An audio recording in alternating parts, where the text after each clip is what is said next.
Radio Waymo Breakfast. Jeff Dudas from underwatertimes.com. Yes, indeed, from Miami today it is Jeff Dudas. Hello to you, Jeff. How you doing, Waymo? Good.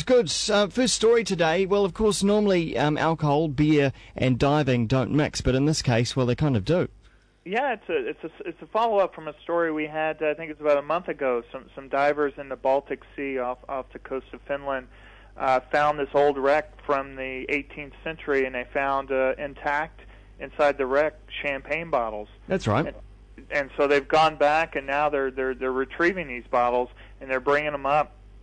There's about 70 bottles down there, and a couple hundred years old and intact. And so they're bringing them up, and as they bring up one of the smaller bottles on the surface, they notice they had a crack in it, and it's starting to fizz, and they didn't know what to do, so they actually pulled the cork out of it, and just to give it a taste, since it was already cracked. And they figured out it was beer. Oh, really? Okay. Yeah, so they got a straw and started drinking it, and sure enough, it was real beer, and it had sort of beer taste and such. So they think now this is the oldest, with the champagne, the oldest beer in the world. I like the idea of that, kind of like sort of a beer taste. Had the beer scent and the beer taste, I guess the unmistakable scent and such. But now the big question is now they have the oldest champagne up, and the oldest beer is what to do with it, and it looks like they'll end up selling it. Wow. And they've confirmed it actually it actually has kept, and I think underwater in this sort of cold, dark, under pressure underwater, especially with the champagne and the beer has fizz in it, which holds the pressure and kept out the salt water, which would ruin it normally. You'd imagine so you imagine it would be fairly strong. It would have increased in alcohol over the years. You would think so. I mean, usually I know with champagne it'll age for some time, but usually not for that long. So I'm curious how the champagne will be, but.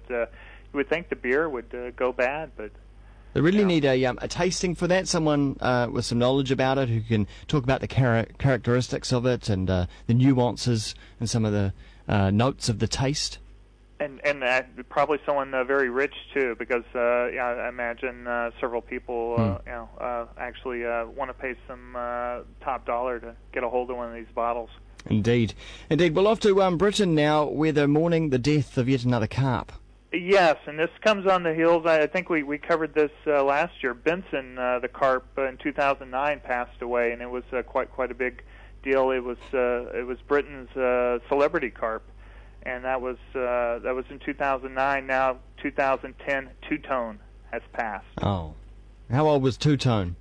Two-tone was thought to be 40 to 45 years old. No one quite knew how old two-tone was. But it was very popular because of its skin color. It was actually different shades on top of the bottom, and they found two-tone floating on the surface of this lake. It was quite a big deal all across Britain. Again, one of these celebrity carps where evidently from childhood people want to catch these fish and just to get have their picture taken on one of these huge fish. They thought it had been caught maybe once or twice a year.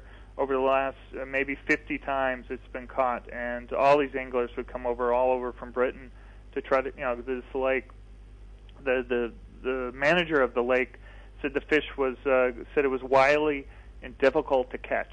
Oh, so people were allowed to catch it? Well, I think they can catch it and release it. Yeah. And this was part of the problem with Benson is.